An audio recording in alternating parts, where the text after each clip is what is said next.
might get a little participation video on in the this. lawmaking process. This is very important. I met several of you already today, coming all the way from Fort Wayne, maybe even further parts, and 3 inches of snow. I'm glad to hear that 69 was clear. I also met Tommy just now. Tommy, where are you? There you are. Oh, he's videotaping me. He's checking and making sure what I told him is the same thing I want to tell you. And of course it always is. So Tommy had some great questions, and I'm sure that the same kind of questions that you have. You know, where are we on the budget bill? Where are we on the Medicaid issues? And so what I told Tommy is the same thing I'm going to share with all of you. I'm not a lawmaker. I work for the lawmakers, just like I work for you. So once a law is made, then it's the Attorney General's job to defend the constitutionality of that law, or otherwise work with that law. So you're right, and Tommy's right, to be focused on the lawmakers. Now, having said all that, some of you already know, I do have a big mouth. And so even though I don't have a vote, I can talk about issues. And I certainly advise the lawmakers about what's constitutional and what's not, maybe even what's a good idea and what's not. So what I told Tommy again is the same thing I'm going to tell all of you. I know about the ABA proposals. Tommy, we're just waiting for the clap skills. Clearly I'm not speaking wherever they're clapping. My understanding, let's talk about the ABA proposed cuts.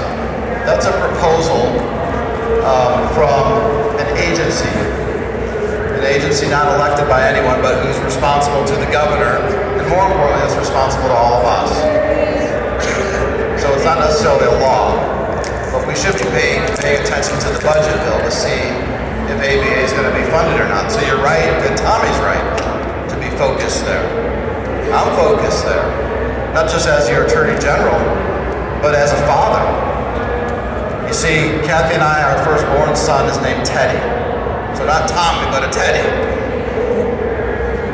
And Teddy's a real special guy. If he was here today, he's at his ABA school right now. But if he was here with you today, he'd walk up those stairs. He wouldn't do it well. He'd probably think he had cerebral palsy. But he doesn't. He's got Angelman syndrome.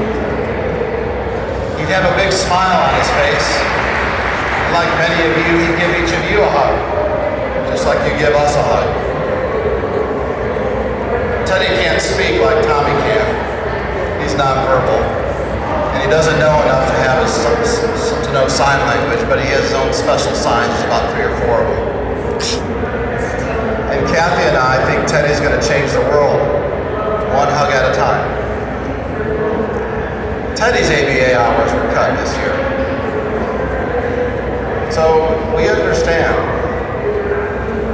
And they don't care if it's Attorney General or if it's one of you or anyone else. We know that Teddy benefits from ABA, just like some of you may benefit from ABA. So rest assured, please know that Kathy and I are with you, not as Attorney General, but as a mother and a father. So these issues mean a lot. When you think about programs like Medicaid, you can argue whether or not they should be government programs or they should be delivered in some other way, or how much of our tax dollars should be spent on them. I think we can all agree that to the extent government should be involved at all, it should be involved for the most vulnerable of us, which is also why I'm pro-life. And Teddy is one of the most vulnerable of us. Some of you in the audience are the most vulnerable of us. And that's where focus should be spent. Before anywhere else. So I stand with you in this fight for ABA funding.